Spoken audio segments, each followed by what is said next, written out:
Hi guys! It's that time of year when all the holiday decor is out, so that's when I decide to redecorate my office a little. All right, let's see. I did not start setting this up early enough, so I've got all the notifications going on and something telling me that there's a new version of Chrome and I need to reboot things, but that I have to wait till after the chat. And I won't keep you guys very long tonight. I've been contemplating switching and doing these quarterly, unless you guys enjoy doing them every month. I know it's kind of nice if you miss one month to know that there'll be another one another month, but I also don't want them to, become tedious or a chore for you guys to have to do this every single month.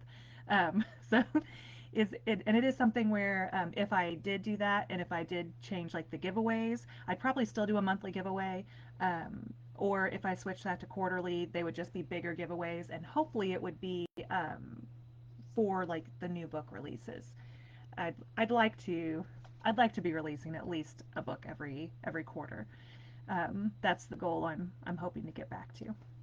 So I don't have a whole lot to show you guys this month. Um, of course, the book boxes, trying to keep things simple. So instead of designing a different box for each new release, I just did the Return to Limbo City book box. So that's what book 3 will be coming in, Death's Door. And that is not finished yet. It's hopefully going to be finished in time for everything I want to do. I have a book signing on the 26th of this month at Bazoo Books in Sedalia, Missouri, my hometown.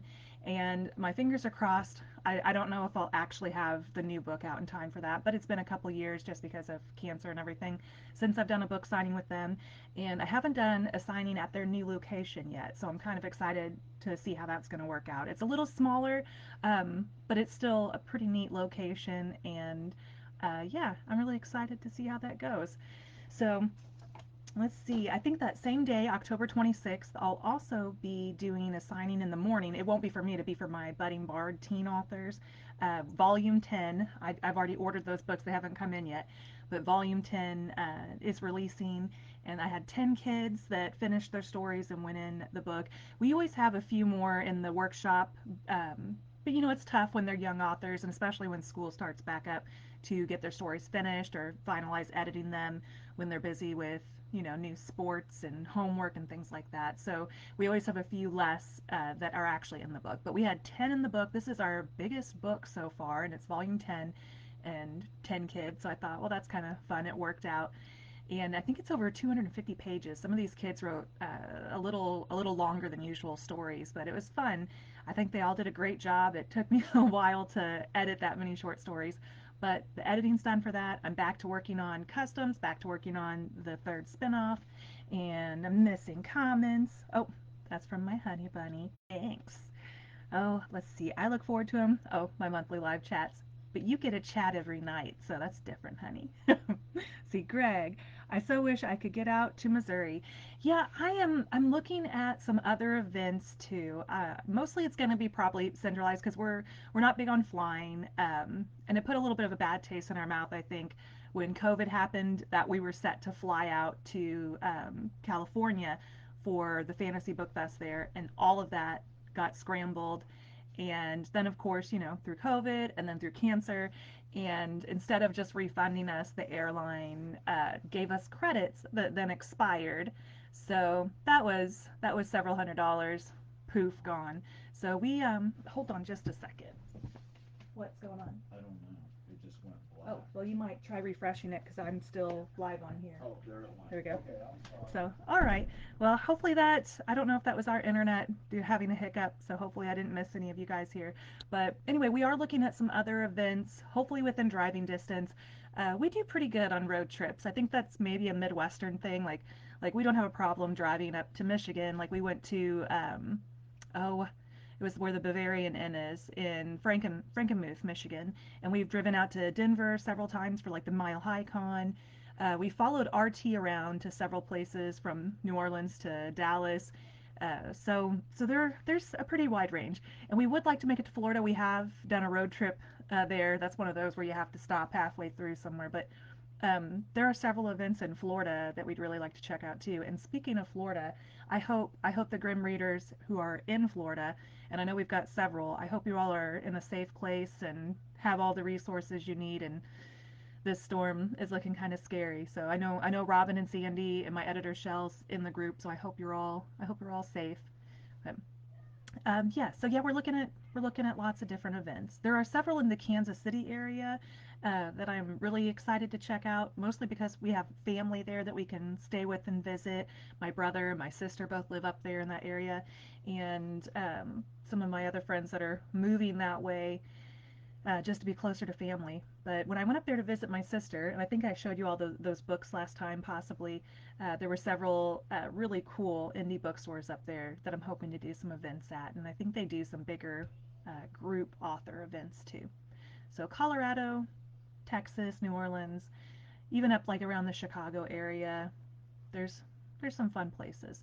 We've road tripped all the way up through Canada and around to Niagara Falls in New York. So that's one of the benefits of being in the middle of the country is that there's a lot of wiggle room there for what we can access. Now, going all the way out to California, I think would be quite the road trip, but we do have some friends up in Oregon, Washington area that we thought it might be nice to go visit them at some point. That's still quite a trip that might end up being that might be when we decide to break down and try flying again. But that's to be seen. I probably won't do much more this year outside of the signing with Bazoo Books, and there's an event down here at the Lake of the Ozarks at the Lori Fairgrounds called Witches Night Out. And I think there's several of them around the state, but this one's the closest. And they do have like a little market with vendors with spooky stuff, and I thought that might be fun to set up with books at some point. This year, I'm just going with some friends to check it out. And if Kat, I don't know if she had to work tonight or if she's in the group tonight, but we'll finally get to meet each other for the first time. We've been online friends for a few years now, and my sister's coming down from the city, and her best friend lives here at the lake too. So I think it's going to be a fun night. And was Chrome to have a heart attack while I'm trying to open an 85th tab here. If I go to Google Maps, I always check Google Maps to see how far it is from where we are. Let's see, Washington, D.C. directions. Hmm. Okay. Oh, they've been doing a lot of. There we go. Google's doing some weird things lately. It feels a little stepping over the line in my opinion on their pushing for more access to more information when you've already told them no, you're not giving it to them. But let's see, it is about 15 hours and 15 minutes. Um, that could be a 1 day drive, possibly stop halfway through. It looks like it would cut through Ohio, and I lived in Ohio for 3 years, so I have some friends there. And there's, of course, the Football Hall of Fame that my husband, I'm sure, would love to see again. And yeah, there are a few other fun things to check out there, so that might be a good midway point. I could see us doing an event in DC at some point in the future. I think that'd be fun. Uh-oh. Let's see if I can find my way back to the Facebook tab. Here we go. I'm in the panhandle of West Virginia, but DC is central for me. Yeah, I'll have to look it up. I know I've got 15 other tabs open here, uh, but there are some really cool book events that I'd like to check out. And some of them are a little pricier. Some of them are like a weekend or week long ordeal with panels and things like that have like a big group signing. I've done a few smaller signings, but it's always nice to kind of do the group signings and get to meet other authors and illustrators and cover models and just a bunch of people in the industry that I don't otherwise get to socialize with outside of online. Let's see, DC Book Convention. Let's see if I can figure out which one. Imaginarium Book Festival. That's the one that I was looking at. That's in June of 2025. I don't know if I'll be making it to that one next year. A lot of these book conventions, you have to, as an author, you have to get on board with them years in advance, or they already have it all organized or sold out, especially if they gain any type of momentum. So that's one that's definitely on my radar. It looks like a lot of fun. See, Greg, last time I drove home to Buffalo from Kentucky, I was playing your audiobooks. Ah, awesome. Yeah, I love Holly Jackson. She's narrated the whole Lana series, the whole Blood Vice series, and she's narrated the first book of the Lana spinoff so far. I tried to set up a Kickstarter, got overly ambitious. I'm thinking about doing another one at some point in the near future. It's kind of a toss up right now because I want to do a limited edition. I think I'm going to do the limited edition omnibus first, which would be like the hardback with the foil cover and the fancy printed edges. I had thought about doing like the limited edition for each individual book, but then I started thinking like that's probably going to get extra pricey. So now I'm thinking maybe I'll just do these limited edition omnibuses because I don't have print editions of the omnibuses anyway. Um, just just the individual books. There are like audio and ebook editions for the omnibuses, but uh, yeah. So, and I think what Kickstarter makes you do is you have to fulfill one before you can start another. So that's gonna be something that I'll have to iron out the details of a little later. The reader survey that's in the video description, which is the entry method for the giveaway this month, it's got a bunch of different questions about limited edition. And I think there are a few more that I would have liked to include it, but I didn't want to overwhelm the readers with too many little detail questions, like if you'd rather have individual limited edition books or if the omnibuses were better so you weren't, you know. I think about people's budgets too. Like buying two omnibus special editions is probably going to be a little cheaper than buying seven individual ones. So stuff like that. Let's see, Darla. Love the hat. Oh, my little witchy hat. Yeah, I think I'll probably have to make sure this is stay on. I think it's staying on okay. I'll probably end up wearing this to the witch's night out. But yeah, it seemed like a good Halloween deal. I'd love to answer that survey after. Yes, please do. Thank you, thank you. It really does help a lot to know what you all are most interested in, so I know where to focus my more limited energies lately. But if I pop over, I'm trying to think if I have that open in a tab. Oh, I'm gonna get lost in these tabs. It's really awful, guys. I know I have like 85 tabs open. 140 readers have responded so far, and it's kind of fun, but it's very helpful going through some of these. Like if I scroll down, let's see, like how you all prefer to stay in touch with authors. I know 90% of you, which I know a lot of you are on my newsletter, so I figured that would be the biggest answer. But like after that, the Facebook group, 46% of readers who have responded like to stay in touch with authors on their Facebook page, 38% in Facebook groups. There's some for Amazon and Goodreads and BookBub. So it's all really helpful to know where you guys are hanging out and where I should be hanging out. Um, like, how do you enjoy stories? And of course, 78% say ebooks on Kindle, 30% say Kindle Unlimited. So Kobo Plus only got 2%, which is a shame because Kobo Plus is like Kindle Unlimited, but it's not exclusive. Like, I don't have to only put my ebooks in their service. So, like, all of my Blood Vice books are in Kobo Plus. They're not in Kindle Unlimited because if I go in Kindle Unlimited, I have to remove them, the ebooks anyway, from everywhere else. So right now the original Lana series, it's in Kindle Unlimited. I think it just started for like a second 3 month contract.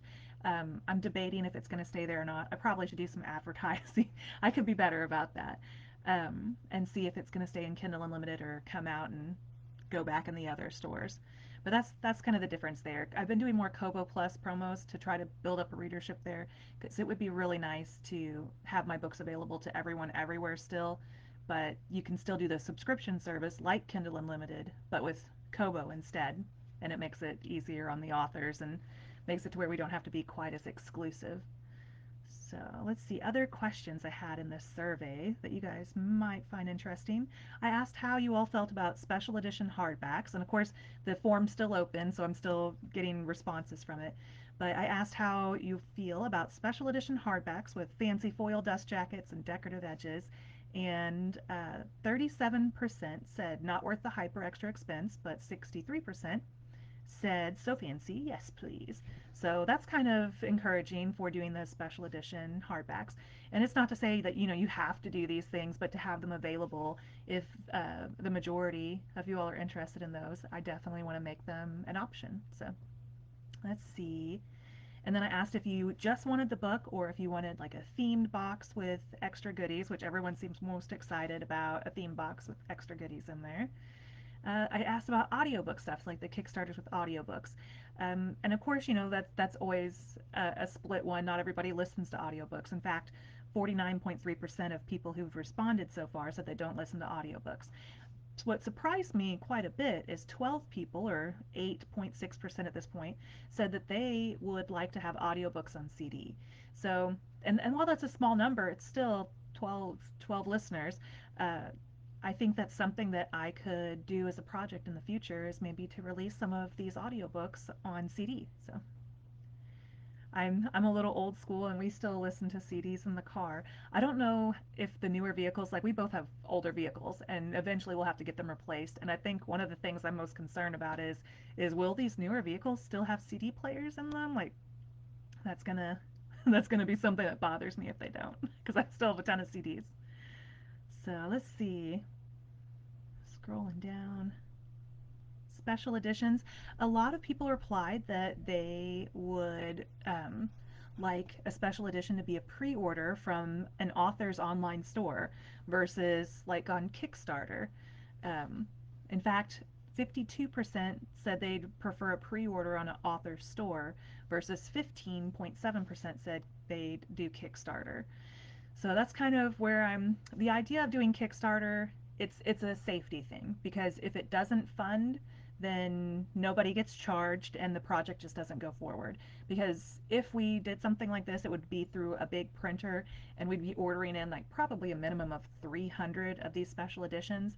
And we definitely want to make sure most of them have homes before they arrive on pallets out in our driveway.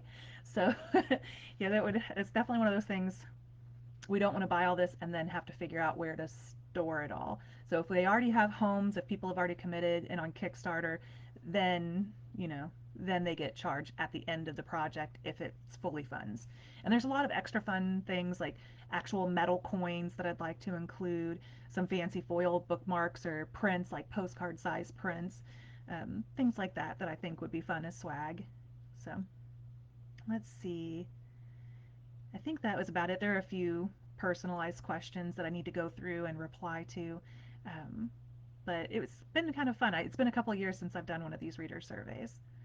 So I'm going to pop back over. I think I might be missing Belinda Moore.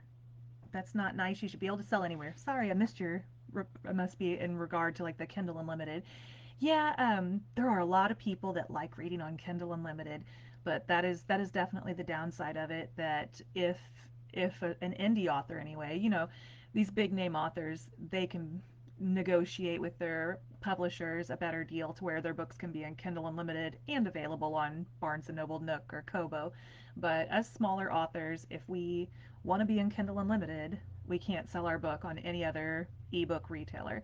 So that's why I only put, one series in there. I'm gonna see how it does, and I might swap them out, like, eventually take Lana out and put Blood Vice in. It's quite the hassle because you do have to remove it from everywhere. Like I can't even sell the ebooks on my own author website right now while they're in Kindle Unlimited, and that's just the original Lana books. I think it's like 2 through 7. The first book is still perma-free everywhere. I think that would be too difficult to get that taken down from everywhere, and I use it for a lot of marketing things. So, but yeah, those 6 books, books 2 through 7 in the original Lana series, are tied up with Kindle Unlimited right now. But let's see. How do you find your artists? Like my cover artists, the original Lana books I actually designed myself because I have an art degree. But there are some great graphic designers online. A lot of them use stock photography, and AI art's become an issue lately too. There's been um, a lot of conflicting opinions online. I don't use AI art. One, just from an artist standpoint and having an art degree, I feel like too much of it is in a gray area where you don't know if the authors that they're scraping from, like they're stealing other authors' work and then mashing it up and spitting out some new piece of art, which it's still, if you're using any part of another artist's work without their permission or without compensating them, that's theft in my opinion. So I understand some of these very strict guidelines. Like Amazon will even question you now if it's AI. But there are groups online, and if you're an author and you're in like the 20 books to 50K group or Wide for the Win, there are so many groups online and so many cover designers that have Facebook groups and Facebook pages. Rebecca Frank with Bewitching Book Covers does most of my cover designs. And my husband does the photography. My sister is the cover model for all the Blood Vice books, and my cousin Caitlin is the model for all the Lana books. So instead of worrying about there being like stock art that you see on half a dozen different covers, we took our own photos with our own models to be sure that it would be custom and not something that you were going to see on half a dozen different covers. But yeah, Rebecca Frank did an amazing job. I love her work. It's definitely, you know, photo manipulation with some illustration effects in there. She does amazing work. And I have about a dozen other covers that she's done for me, like in the works. Like she's done all the spin-off covers already. So let's see. So as my daughters are senior in art college, yeah, a lot of them set up online. They have auctions sometimes, or they'll have like their galleries set up on web pages. Rebecca Frank's just a big one. There's covers by Combs. There's oh, Christian, like even if you just do a search in Facebook, you'll pull up cover art groups. But yeah, they do really well, and there's a really wide range in different countries. Like I've worked with some cover designers, one from Romania, one from Brazil. Like they're all over, and being able to work online, it's pretty amazing how you can network now with just anyone anywhere in the world. But yeah, anyone can set up a Facebook group or page. Some of them, I don't know if they're working like off of Etsy too, but being able to set up your own Facebook page if you're not wanting to invest in like a full-fledged website yet. I know there are a lot of artists that do that too. There are a lot of them that will do illustration, interior illustration for children's books, but also for these special editions that are coming out. There's like in paper printing or the like double-sided dust jacket. Some of them will have illustrations inside the book. Like there's a lot of fun, fancy stuff that's going on now that it's kind of making it a fun time to be an artist, especially. Let's see. Oh, I just see Nick in there. You said hi to Paul, but I'm going to say hi to you too. So let's see. Oh, Belinda, she is a photography printmaking major. Yeah, there's photography's got a lot of fun stuff going on now too. But even at that, I know that there are some big name photographers that I've met at some of these book conventions who have cover models. They take these custom photo shoots and then they'll either sell the photos to cover designers or they put them into covers and design them themselves. So yeah, there's a lot of fun career opportunities there. Oh, Fiverr is a good one. Yeah, you can find stuff on Fiverr, Upwork. Um, yeah, there's a lot of different places there. I I'm very much in like when I say like on the loyalty side. Like when I find someone who does a fantastic job for me, I'm likely to go back over and over. And I believe Rebecca's probably done like 2 dozen covers for me at this point. I'm trying to think. There were 7 Lana books, 8 Blood Vice books. She did 5 spin-off books, 3 of my World Clock Journal.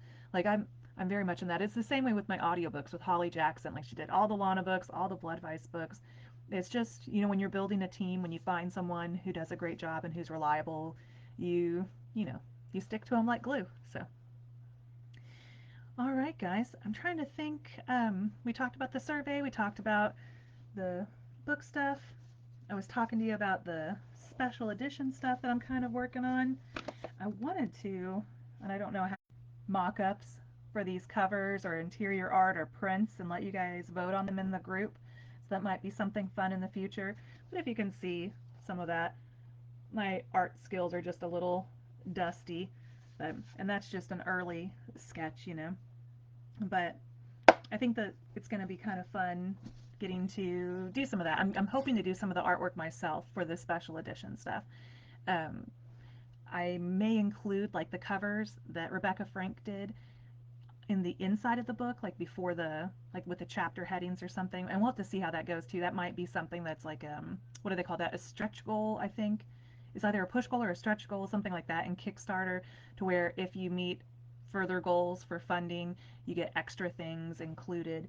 So that might be something to where we have like, the double-sided dust jacket or the sprayed edges or like a maybe a bookmark sewn into these special editions. But the metal coins are something that I'm really looking forward to doing, and maybe having some art prints in there.